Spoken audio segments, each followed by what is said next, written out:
primera familia tipo necesitó 850.000 pesos para no ser pobre en Córdoba. Y cuando decimos esto, hay que tener en cuenta que 850.000 pesos no incluye lo que es alquiler, no incluyen muchas cuestiones que hacen a las necesidades básicas que uno tiene que agregar por defecto, ¿no? En educación, en vestimenta. Hablamos a veces de una comida que, bien sabemos, ha bajado mucho el consumo de carnes en las familias argentinas y en Córdoba, que no queda exento. Vamos a tomar contacto con Gisela Baretier, nuestra economista, que siempre es una referencia, y un placer tenerla aquí con nosotros porque nos ayuda a entender la economía para aquellos que no somos economistas. Gisela, ¿cómo estás? Buenos días. Hola, buenos días, buen viernes, ¿cómo están todos? Muy bien, muy bien. Bueno, Alejandra te saluda aquí desde Córdoba Noticias. ¿Cómo estás, Alejandra? Y esto que decía, ¿no? 850.000 pesos, y a mí me parece como que a veces el INDEC, Gisela, no sé si ajusta mucho los números o queda como muy corto ese presupuesto. Digo, 850.000 pesos, ¿no sería un poquito más en la realidad de lo que vive cada familia tipo? Bueno, la verdad que siempre las estadísticas muestran una cosa y en realidad cuando uno va al supermercado tiene que vivir el día a día, parece otra, ¿no? Y creo que eso nos pasa a todos, sobre todo, bueno, en un contexto ahora donde estamos viendo que la inflación salió publicado en el día de ayer junto con esta canasta básica que fue del 4,2%, ¿no? Entonces, lo que se está viendo en números estadísticos es una desinflación, pero en definitiva, esta desinflación todavía me parece que la sociedad no logra percibirla, ¿no? Porque además hay toda una cuestión en donde, si bien estamos hablando de una desinflación, no nos olvidemos que estamos con un 75% de inflación acumulada desde diciembre a la fecha y además un 275% de inflación interanual. Claro. Entonces, es muy alta todavía y cuando la comparamos incluso a nivel internacional, vemos que todos los países vecinos nuestros han tenido inflaciones de el 0,2% mensual o el 0,3% mensual.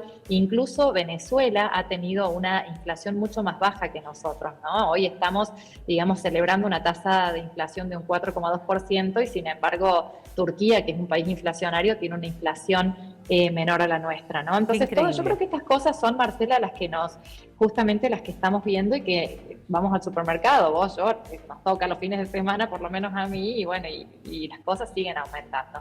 Quiero decirte que, bueno, que Gisela, si se llega a dar te interrumpo allí porque es muy importante esto, ¿no? La semana pasada el Gobierno Nacional celebraba esta cuestión de el salario de los trabajadores que se veía en un incremento, pero que responde, entendemos, a la baja de la inflación, ¿no? Hablando de números concretos, como bien lo estás explicando, la recesión que continúa, porque se ve, se siente, los comerciantes te dicen, las ventas minoristas han bajado un 30%, las empresas que siguen llamando, ¿no es cierto?, a retiros voluntarios y demás. Por otro lado, un sector muy importante de economistas dicen, bueno, hay que pasar ahora el segundo semestre con una expectativa mucho más positiva, si se quiere. Mientras tanto, en esto que vos estás diciendo, que lo dicen es el índice, lo que es la inflación, el número, ¿no?, el más bajo en los 2 últimos años, no termina todavía de la gente sentirlo.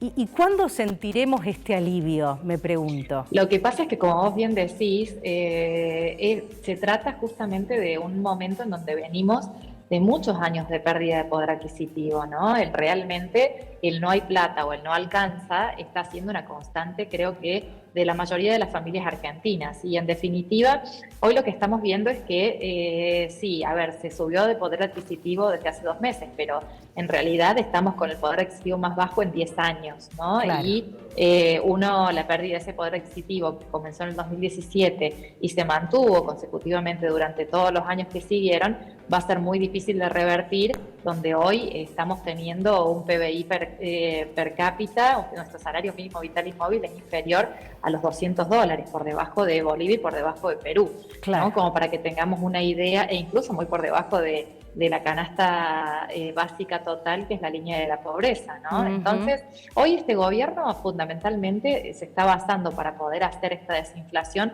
en 4 anclas. Una tiene que ver con la fiscal, con sacar el gasto público, que eso produjo una gran recesión en la economía. La otra es la monetaria, donde justamente a través de la no emisión monetaria y el no financiamiento del gasto público, es lo que estamos viendo, esta cuestión de que no hay liquidez y que hay que esperar el segundo semestre a ver cómo se reactiva con el impacto en las empresas, pero la tercera tiene que ver con la cambiaria para que no se dispare el dólar y se traslade la inflación, y la cuarta la salarial, ¿no? Entonces hoy estamos en momentos donde las paritarias, los poderes adquisitivos y los salarios se han ajustado por debajo de la inflación y esperando o apuntando a que recuperen poder adquisitivo a través de una disminución de la tasa de inflación. Queda claro. Gisela Beritier, gracias por este contacto con Córdoba Noticias, con Canal C. Un gran abrazo para vos.